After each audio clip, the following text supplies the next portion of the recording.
¿cómo les va? Bienvenidos al curso de Ingeniería y Sociedad. Vamos a tener una clase semanal por esta vía hasta tanto podamos iniciar las actividades en la misma universidad. Les comento un poquito, voy a tratar de ser breve porque es un video que vamos a comentar hoy. La clase nuestra, la materia que van a ver, tiene 5 bolillas. Ahora las voy a desglosar. Tenemos 2 parciales, que la idea en principio es rendir el primer parcial en la última semana antes de las vacaciones de julio, aunque bueno, eso lo iremos viendo con el correr de las semanas. En principio tomaríamos las 2 primeras bolillas, el primer parcial, y el segundo parcial ya llegando al final del año. Ustedes pueden recuperar un parcial que les haya ido mal.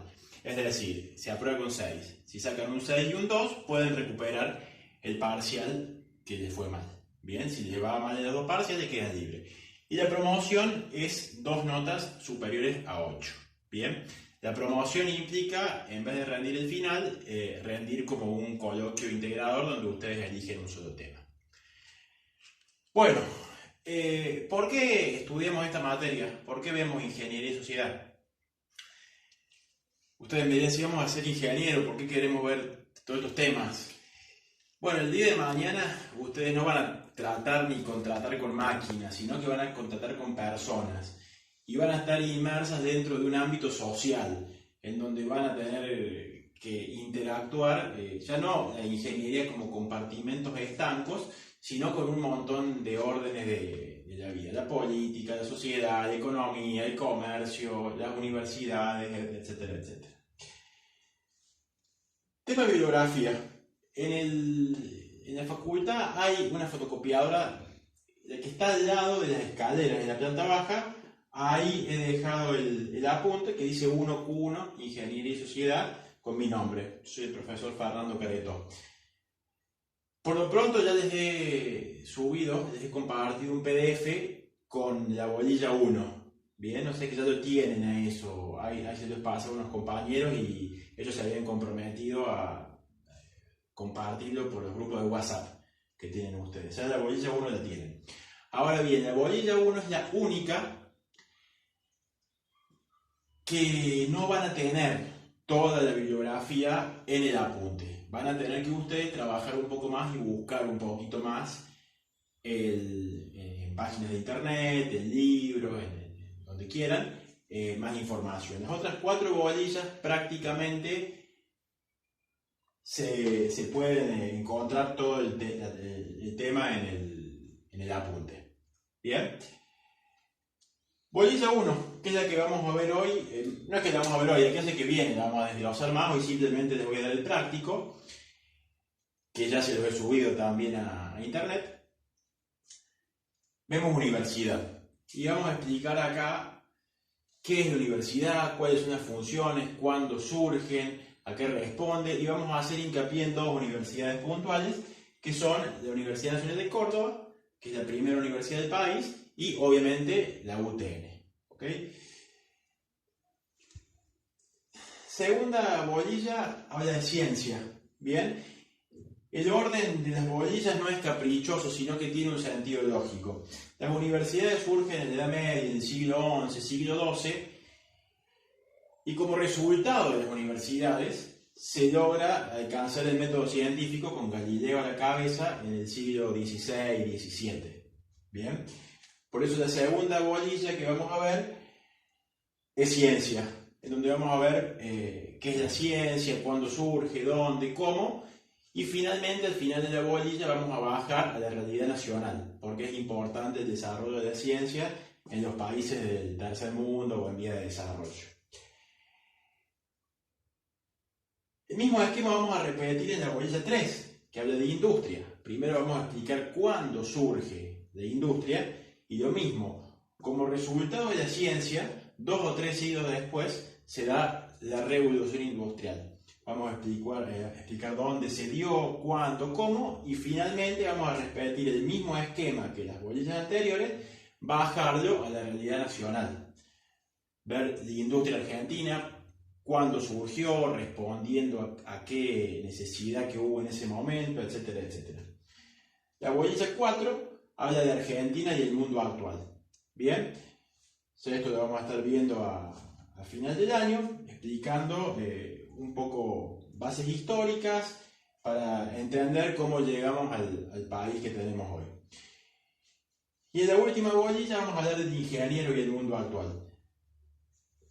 Bueno, justamente ustedes van a ser ingenieros el día de mañana y explicando un poco más extendidamente lo que dijimos antes, mostraremos por qué el ingeniero tiene que estar imbuido de lo que pasa en la sociedad. Bueno, vamos a hablar de los prácticos. ¿Cómo es la modalidad de los trabajos prácticos? Vamos a tratar de hacer por lo menos uno por bolilla. También veremos cómo se va desencadenando el año. El práctico no tiene nota. Ustedes para aprobar o regularizar la materia tienen que tener el 80% de los prácticos aprobados. Pero insisto, el práctico no tiene nota, 5, 8, 6. Es aprobado o reprobado. Ahora bien, si el práctico está muy bien, yo les pongo un 10, que ese 10 equivale a un punto extra en el parcial. El práctico que vamos a ver hoy, que ya se los subí a autogestión para que lo contesten antes del día viernes. Ya en la próxima clase vamos a trabajar sobre las respuestas que ustedes hicieron en el práctico, independientemente de que les voy a corregir el práctico cada uno lo antes posible. Es el práctico que habla sobre universidad.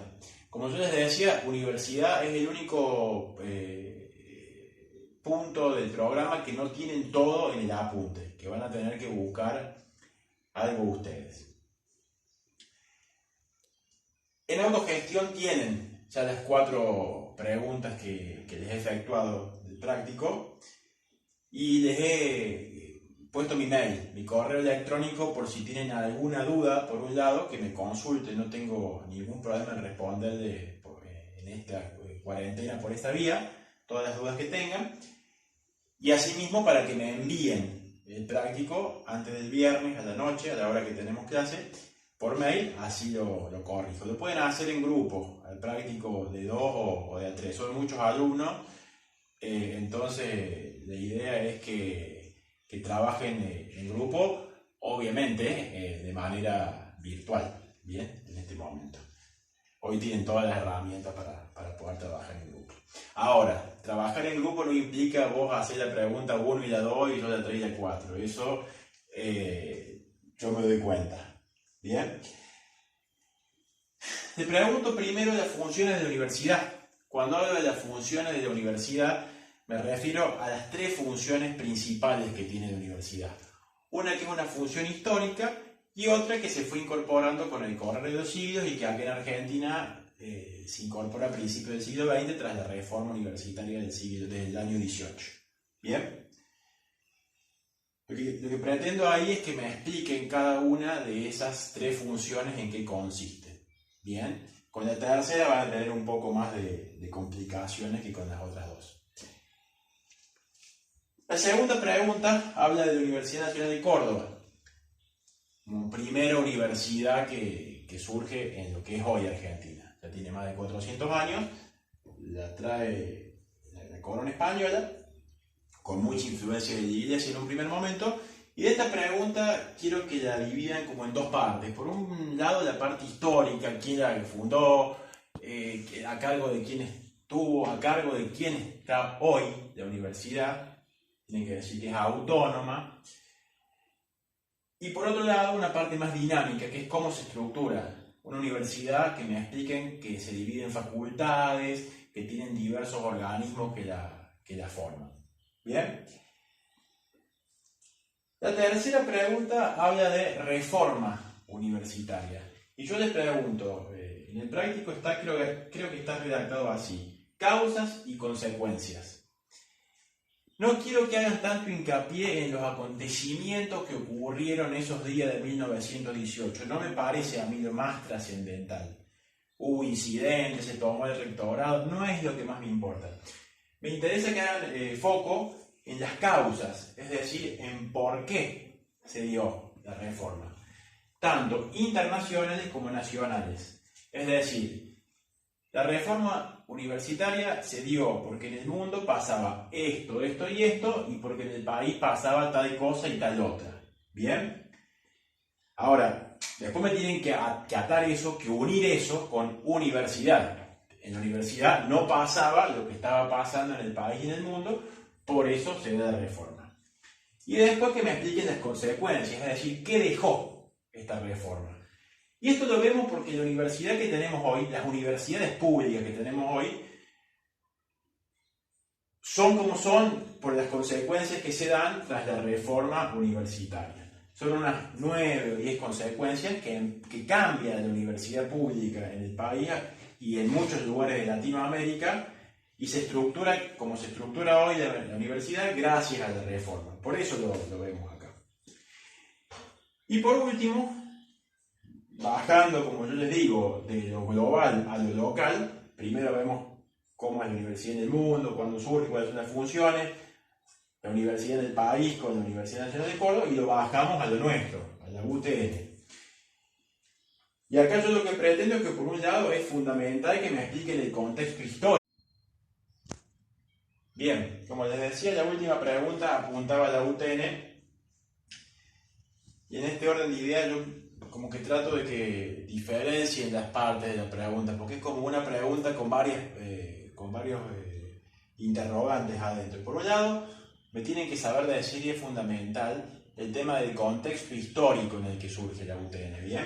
¿Cuándo, dónde, por qué? Respondiendo a qué necesidad histórica. Había un hecho que se estaba desarrollando en el mundo, muy importante, que nos vio forzados a industrializarnos, y entre una serie de políticas que se llevan a cabo para industrializar el país, se crea la Universidad Tecnológica, que tenía otro nombre antes de ser UTN. Ustedes lo tienen que investigar.